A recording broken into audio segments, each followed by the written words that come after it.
నీకే స్తోత్రము, దేవాదేవునికి వందనములు. ప్రభు అయినటువంటి యేసుక్రీస్తు నామంలో మీ అందరికీ శుభములు తెలియజేస్తున్నాను. ఈ ఉదయకాల సమయంలో దేవుని యొక్క వాక్యము యాసావు యొక్క సంతతి అంటే ఎదోమీయులు గురించి చెప్పాలని నేను ఆశ కలిగి ఉన్నాను. వారి యొక్క జీవిత చరిత్ర, అసలు ఈ యొక్క ఎదోమీయులు ఏ విధంగా వచ్చారో, ఈ ఎదోమి సంతతి వారు అసలు వారి యొక్క పుట్టు పూర్వతాలు ఎక్కడవో కొద్ది నిమిషములు మనం ధ్యానిద్దాం. చూడండి, అబ్రహాము గారు ఇస్సాకును కన్నాడు. ఇస్సాకు ఇదిగో రెబెకా గర్భము నుండి యాకోబు యాసావును, అంటే యాసావు అనగానే ఎర్రని వాడు అని ఉంటాడు. చూడండి, ఆదికాండం 25:22 చూస్తే, ఆమె గర్భంలో శిశువులు ఒకరితో ఒకడు పెనుగులాడురు గనుక ఆమె ఇలాగంటుంది, ఇలాగైతే నేను బ్రతుకుత ఎందుకని ఈ విషయమై యెహోవాను అడగ వెళ్ళెను. అప్పుడు యెహోవా ఆమెతో ఇట్లనెను, ఇదిగో 2 జనములు నీ గర్భములో కలవు, 2 జనపదములు నీ కడుపులో నుండి ప్రత్యేకంగా వచ్చును. ఒక జనపదము బలిష్టమై ఉండెను, పెద్దవాడు చిన్నవానికి దాసుడవును. ఆమె ప్రసూతి కావలసిన దినములు నిండినప్పుడు ఆమె గర్భమందు కవలవారు ఉండిరి. మొదటివాడు ఎర్రనివాడుగా బయటికి వచ్చాను, అతని ఒళ్ళంతయు రోమ వస్త్రం వలె ఉండెను గనుక అతనికి యాసావు. ఫుట్నోట్లో చూస్తే యాసావు అనగానే ఎర్రని రోమములు లేక ఎర్రనివాడు. ఆ తరువాత అతని సహోదరుడు బయటికి వచ్చినప్పుడు అతని చెయ్యి యాసావు మడిమను పట్టుకుని ఉండేను. ఎందుకు యాసావు యొక్క మడిని ఎందుకు పట్టుకున్నాడు? నాకంటే ఇదిగో నువ్వు కాదు ముందు వెళ్ళటం, నేను ముందు వెళ్ళిపోవాలి, నువ్వు వెళ్ళకూడదని లాగేస్తున్నాడు అన్నమాట యాకోబు గారు. అంటే జ్యేష్ఠత్వం కొరకు. ఎందుకంటే జ్యేష్ఠత్వము చాలా ప్రధానమైనది, ప్రాముఖ్యమైనది. చూడండి, మడిని పట్టుకున్నాడు కనుక అతనికి యాకోబు అని పేరు పెట్టబడెను. ఇక్కడ చూసుకున్నట్లయితే యాసావు వేటాడటంలో నేర్పరేటువంటి వాడు. యాకోబు గారు సాధువైనట్టుగా ఆయన గృహం యొద్దే ఉండేటువంటి వాడు. అయితే ఇక్కడ చూసుకున్నట్లయితే యాకోబు సాధువై గుడారంలో నివసించుండెను. ఇస్సాకు యాసావు తెచ్చిన వేట మాంసం తినిచుండెను కనుక అతన్ని ప్రేమించెను. రెబెకా యాకోబుని ప్రేమించెను. యాసావునేమో ఇస్సాకు గారు ప్రేమిస్తున్నారు, యాకోబునేమో రెబెకా తల్లి ప్రేమిస్తుంది. అయితే ఒకానొక దినాన్న ఒకనాడు యాకోబు కలగూర వంటకము వండుకొని చుండగా యాసావు అలసినవాడై పొలంలో నుండి వచ్చి, నేను అలసి ఉన్నాను, ఆ ఎర్రగా ఉన్న దానిలో కొంచెము దయచేసి నాకు పెట్టమని అడిగాను. అందుచేత అతని పేరు ఎదోము, కింద ఎర్రని. ఇక్కడ పేరు వచ్చింది. ఆ ఎర్ర కూరని అడుగుతున్నాడు కనుక ఇదిగో ఎదోము అంటే ఎర్రని వాడు అనబడిను. అందుకు యాకోబు గారు అంటున్నారు, నీ జ్యేష్ఠత్వము నేడు నాకిమ్మని అడుగగా. జ్యేష్ఠత్వాన్ని అడుగుతున్నాడు. అలసిపోయినటువంటి సమయంలో యాకోబు గారు యాసావుని అడుగుతున్నాడు తన అన్నని, ఇదిగో నీ జ్యేష్ఠత్వాన్ని నాకు ఇవ్వము అని అడిగాను. నాకిమ్మని అడుగుగా యాసావు అంటున్నాడు, నేను చావబోచున్నాను కదా, జ్యేష్ఠత్వము నాకెందుక, ఇదిగో నేను అలసిపోయాను, ఇంక నేను చావబోతున్నాను, ఇంకా నాకు జ్యేష్ఠత్వం ఎందుకు అని అన్నాడు. అతడు నాకెందుకనను, యాకోబు నేడు నాతో ప్రమాణము చేయమనెను. అలాగంటమే కాదు, ప్రమాణము చేయి, నీ జ్యేష్ఠత్వాన్ని నాకు ఇచ్చేస్తున్నావని అని యాకోబు గారు యాసావుతోటి ప్రమాణం చేయించుకుంటాడు. ప్రమాణం చేయమనను. అతడు యాకోబుతో ప్రమాణము చేసి అతనికి జ్యేష్ఠత్వమును అమ్మివేయగా యాకోబు ఆహారమును చిక్కుడుకాయల వంటకమును యాసావుకిచ్చెను. అతడు తిని త్రాగి లేచిపోయెను. అట్లు యాసావు తన జ్యేష్ఠత్వమును తృణీకరించెను. అమ్మి వేసుకున్నాడు. ఒక పూట కూటి కోసం యాకోబుకి యాసావు గారు జ్యేష్ఠతను అమ్మేసుకున్నారు. ఈ దినాల్లో మనం కూడా పూట కూటి కోసము, లేకపోతే ఏదో కొంత ధనం కోసము రకరకాలైనటువంటి వ్యర్థమైనటువంటి పనులు, చెడు పనులు చేస్తూ ఉంటాము. ఆ క్షణికావేశం, ఏదో 5 నిమిషాల సంతోషం కొరకు, లేకపోతే ఏదో కొద్ది కాలము ఆనందం కొరకు ఈ లోకంలో అనేక రకాలుగా పాపంలో మునిగిపోతూ ఉంటారు. అది కావాలని కోరుకుంటారు. ఇంకేదైనా సరే వారు ప్రాణాలు తీయటానికైనా సరే తెగిస్తారు. ఇదిగో ఇక్కడ నేను ఇంక పోతాను కదని నాకెందుకు జ్యేష్ఠత్వం అని అమ్మేసుకున్నాడు కేవలం పూటకోట కోసం. అయితే ప్రియ సోదరి సోదరులారా, ఇక్కడ మనం చూసుకున్నట్లయితే ఈ విధంగా యాసావు యాకోబులు వారు వచ్చి ఉన్నారు. అదేవిధంగా మనం చూసుకున్నట్లయితే అసలు యాసావు యొక్క నివాస స్థలం ఎక్కడని మనం చూసుకున్నట్లయితే అదే ఆది కాండము 32వ అధ్యాయంలో చూస్తే 32వ అధ్యాయంలో 3వ వచనంలో యాకోబు ఎదోము దేశమున అనగా సెయ్యేరు దేశమునున్న తన సహోదరుడైన యాసావు నద్దకు దూతలను తనకు ముందుగా పంపి, అంటే యాసావు యొక్క నివాస స్థలం ఎక్కడుంది? ఎదోము దేశమున అనగా సెయ్యేరు మన్యము లేదా సెయ్యేరు పర్వతము అక్కడ ఉన్నది యాసావు యొక్క నివాస స్థలము. ఎందుకు? యాకోబు గారు తన యొక్క అన్నను చూసి భయపడిపోయి తనకు ముందుగా దూతలను పంపించాడన్నమాట. అతని యొక్క నివాస స్థలం ఏంటంటే ఎదోము దేశమును అనగా సెయ్యేరు మన్యము లేదా సెయ్యేరు పర్వతమునకు తన దూతలను పంపించాడు. ఇక్కడ మనకు కనబడుతుంది. అదేవిధంగా మనం చూసుకున్నట్లయితే 36వ అధ్యాయంలో చూస్తే 36వ అధ్యాయము 1వ వచనంలో ఎదోమను యాసావు వంశావళి ఇదే. 36వ అధ్యాయం 1వ వచనం చూస్తే ఎదోము అనగానే యాసావు, యాసావు అనగానే ఎర్రనివాడు. ఎదోము వంశావళి అంటే ఎదోము అనగానే యాసావు అని, యాసావు యొక్క వంశావళి ఇక్కడ కనబడుతుంది. 8వ వచనంలో చూస్తే అప్పుడు యాసావు సెయ్యేరు మన్యంలో నివసించెను. యాసావు అనగా ఎదోము. సెయ్యేరు మన్యములో నివసించిన ఎదోమీల తండ్రి అయిన యాసావు వంశావళి ఇదే. ఎదోమీల యొక్క తండ్రి ఎవరు? యాసావు. మనం ఇదంతా కూడా ఓబద్య గ్రంథ వివరణలో ఉంటుంది. ఇదంతా కూడా ఓబద్య గ్రంథ వివరణే. ఓబద్య గ్రంథములోనే ఈ యొక్క ఎదోమీల యొక్క చరిత్ర, ఈ యాసావు యొక్క చరిత్ర మనకు అక్కడ కనబడుతూ ఉన్నది. చూడండి, ఈ విధంగా చూసుకున్నట్లయితే దేవాతి దేవుడు అన్నాడో, ఇదిగో ఎదోమీల మీద కోపం ఉండకూడదని ఇశ్రాయేల్ తోటి దేవాతి దేవుడు చెప్పాడు. ఎందుకు? ఈ ఎదోమీలు ఎవరు? ఇశ్రాయేల్కి సహోదరులే కదా. మీ సహోదరుల మీద మీరు కోపపడకూడదు. యాకోబు గారి యొక్క సహోదరుడే కదా యాసావు అనగానే ఎదోమీలు అనగానే ఎర్రనివాడు కదా. వారి మీద మీరు కోపపడకూడదని, ఎదోమీలు కోపపడకూడదని దేవతి దేవుడు ఇశ్రాయేల్తో చెప్పి ఉన్నాడు.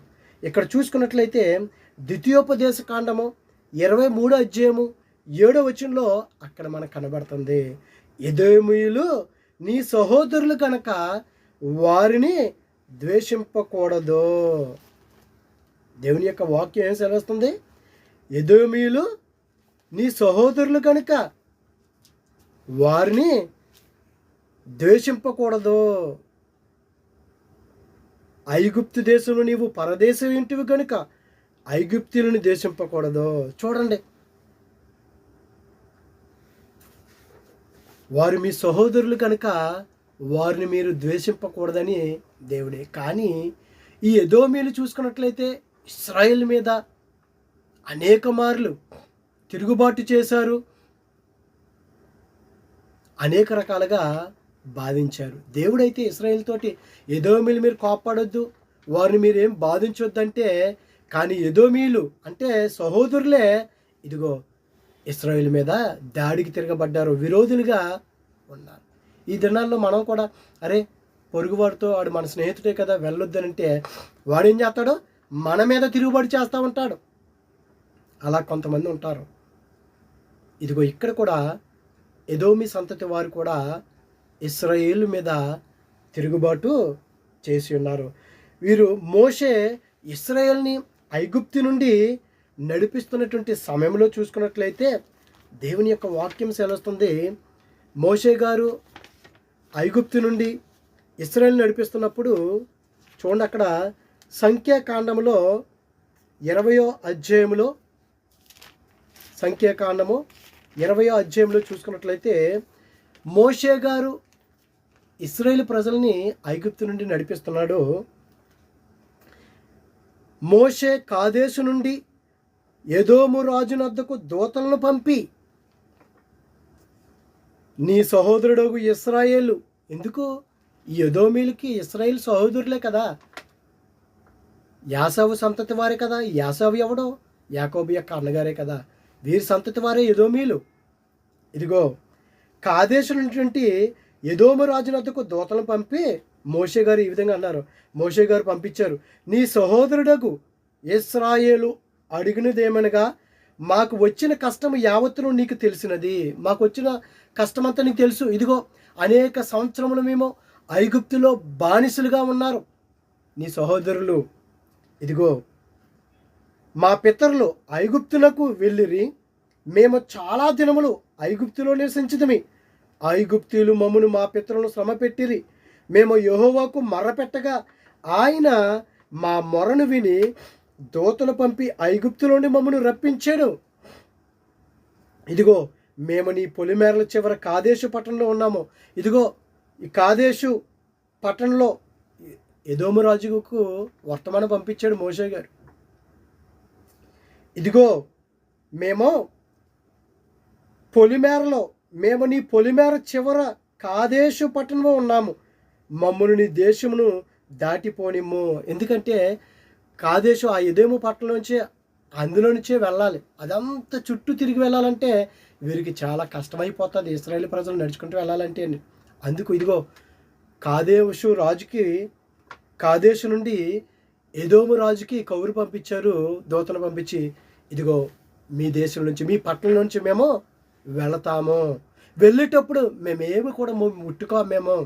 చూడండి చదివితే చక్కగా, మమ్మను నీ దేశమును దాటిపోనిమ్ము, పొలములో పడి అయినను ద్రాక్ష తోటల్లో పడినను వెళ్ళము. చూడండి కొంతమంది మీ దారిలో మేము వెళ్తామన్నప్పుడు ఇష్టాసారంగా చేస్తారు దారి. మీకు స్థలం కొంచెం ఉపయోగించుకుంటాం, మాకు ఏదో ఫంక్షన్ జరుగుతుందంటే ఇష్టాసారంగా వాడేస్తారు. లేకపోతే మీ వస్తువు ఉండి మేము వాడుకుంటామంటే ఇస్తారు. కొంతమంది వాడుకున్న తర్వాత మరలా వాళ్ళు ఎలాగిచ్చారో తిరిగి ఇవ్వరు. అలాగ ఒకవేళ ఇదిగో ఎదోమి కాదేశు రాజు ఒకవేళ అలాగ అనుకుంటాడేమో, ఇదిగో మేము మీ పట్టణం నుంచి వెళ్తున్నప్పుడు మీ పొలంలో కానీ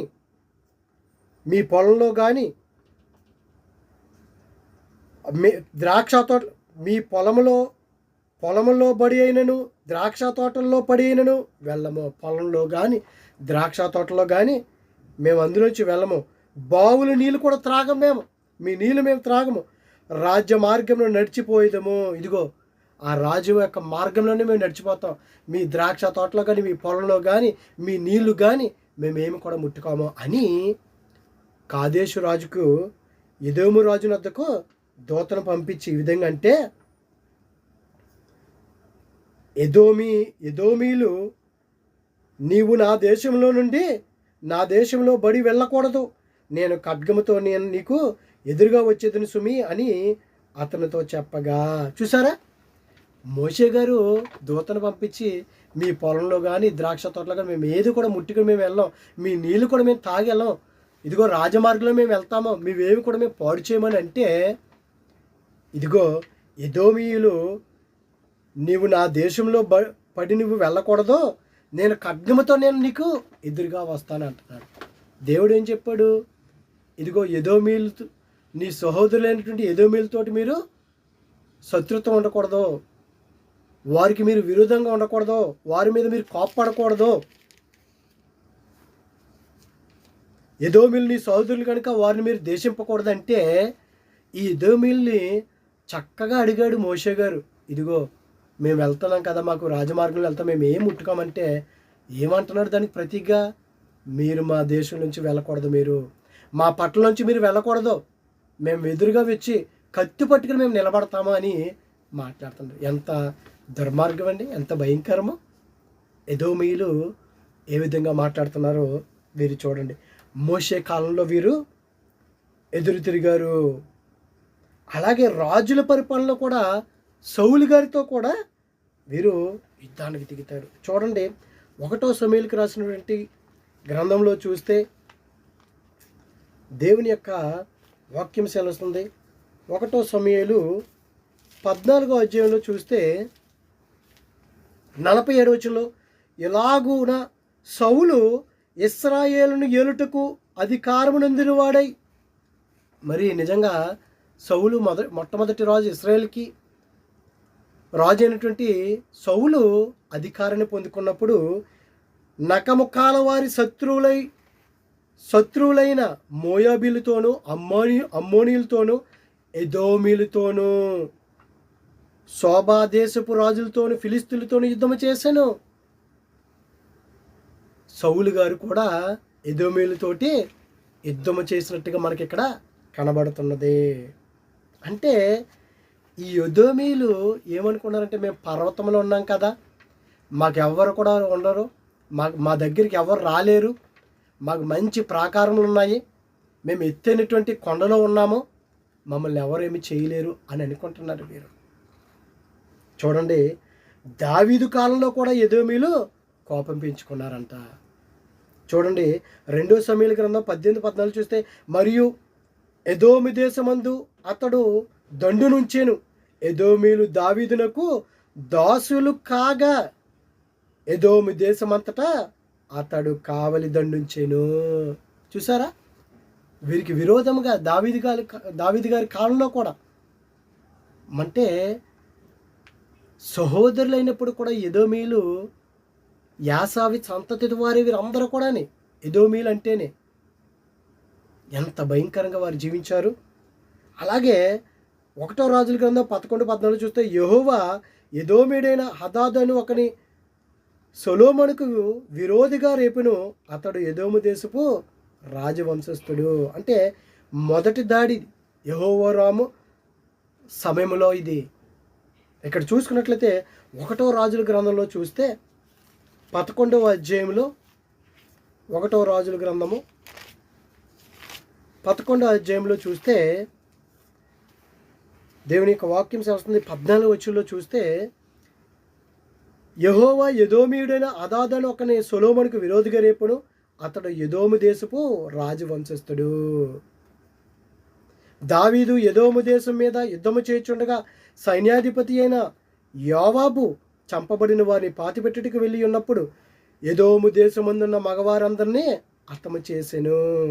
ఎదోములున్న మగవారినందరినీ హతము చేయ వరకు ఇశ్రాయేలు వారందరిలో కూడా యోవాబు 6 నెలలు అచ్చట నిలిచెను.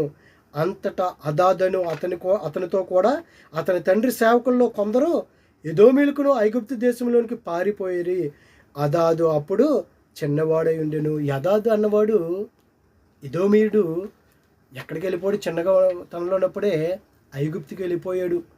ఐగుప్తులో ఉన్నప్పుడు ఫరో దృష్టికి బహుదయ పొందుడిగా ఉన్నాడు కనుక నిజంగా తాను పెండ్లి చేసుకున్న రాయనైన తహపనేసు సహోదరుని అతనికి ఇచ్చి పెండ్లి చేశాడు. అతడు అక్కడ చక్కగా ఉంటున్నాడు. అయితే ఒకనొక దినాన ఇదిగో ఫరో రాజుని అడుగుతాడు, ఇదిగో నేను నా యొక్క దేశానికి నేను వెళ్ళాలంటే ఇక్కడ నీకు ఏం తక్కువైంది అంటే పగ తీర్చుకుంటానికి. అంటే ఎదోమీయులు ఎంత భయంకరంగా తయారైపోయారు. అదేవిధంగా చూసుకున్నట్లయితే 2వ దినవృత్తాంతంలో మనం చూసుకున్నట్లయితే 21వ అధ్యాయంలో చూస్తే, యెహోషాపాతు తన పితరులతో కూడా నిద్రించి తన పితరుల చెంత దావీదు పురనందు పాతి పెట్టబడెను. 16-17 చూస్తే, మరియు యెహోవారాము మీదకి ఫిలిస్తీయులను కూషీలను చేరువనున్న అరబీలను రేపగా వారు యోధా దేశం మీదకి వచ్చి దానిలో చొరబడి రాజనగరందు దొరికిన సమస్త పదార్థములను అతని కుమారులను బారిని పట్టుకుని పోయిరి. అతని కుమారుల్లో కనిష్ఠుడైన యెహోయాజు తప్ప అతనికి ఒక్క కుమారుడైనను విడువబడలేదు. చూడండి, ఇట్టి రీతిగా మనం చూస్తే యాసావు సంతతి, ఎదోమీయుడు, సెయ్యేరు మన్యము లేదంటే పర్వతము, ఈ యొక్క యాసావు సంతతి భయంకరమైనటువంటి పరిస్థితులకు వెళ్ళిపోయింది. ఇదిగో మమ్మల్ని ఇంకెవ్వరు కూడా ఏమీ చేయలేరు, మేము పర్వతంలో ఉన్నాం, మేము శత్రువులు ఎవ్వరు కూడా మా చెంతకు రాలేరు. కానీ దేవుడు వారిని ఏ విధంగా నాశనం చేశాడో మనం తర్వాత నేర్చుకుందాం. కనుక సహోదరుని ఏమి చేయొద్దు, వారి మీద మీరు ద్వేషం పెట్టుకోవద్దని దేవుడు చెప్తే, కానీ వారు ఇశ్రాయేలు మీద అనేక రకాలుగా విరోధం కలిగి జీవించారు. యాసావు సంతతి అయినటువంటి ఎదోమీయులు భయంకరటువంటి జీవితాలు, శత్రుత్వాన్ని కలిగి వారు జీవించారు. మనం అట్టి రీతిగా కాకుండా దేవుని యొక్క మార్గంలో నడుచుకునేవారుగా మనం జీవిద్దాం. అటువంటి కృప దేవుడు మనందరికీ దయచేయునుగాక. ఆమేన్. పరిశుద్ధుడా, ప్రేమగల తండ్రి, మహిమగల దేవునికి స్తోత్రములు ప్రభువా. ఇదిగో తండ్రి, ఎదోమీయులు ప్రభువా, ఎదోము అనగానే యాసావు, యాసావు అనగానే ఎర్రని వాడని సెలవుస్తున్నాం ప్రభువా. ఇదిగో తండ్రి, నీ బిడ్డలైనప్పటికీ కూడా ప్రభువా, ఇదిగో తండ్రి, ఇశ్రాయేలు వారితో నువ్వు చెప్పినట్టుగా నీ సహోదరులైనటువంటి ఎదోమీయులకి వారి ఎడల మీరు ద్వేషం కలిగి ఉండొద్దు అన్నాం ప్రభా. అయితే ఎదోమీయులైతే నీ బిడ్డల ఎడల ప్రతి క్షణంలోనూ కూడా శత్రుత్వము, విరోధముగానే జీవించారయ్యా. మేము ఆ విధంగా కాకుండా నీ మాటలు మేము విని ప్రభా, నీ యొక్క మార్గంలో నడుచుకునే భాగ్యం మాకు అనుగ్రహించమని, అనారోగ్య బిడ్డలకు ఆరోగ్యాలు దయచేయండి, నీ కృపలో మమ్మల్ని భద్రపరచమని క్రీస్తు నామమున అడుగుచున్నాం పరమ తండ్రి. Amen, amen. God bless you all.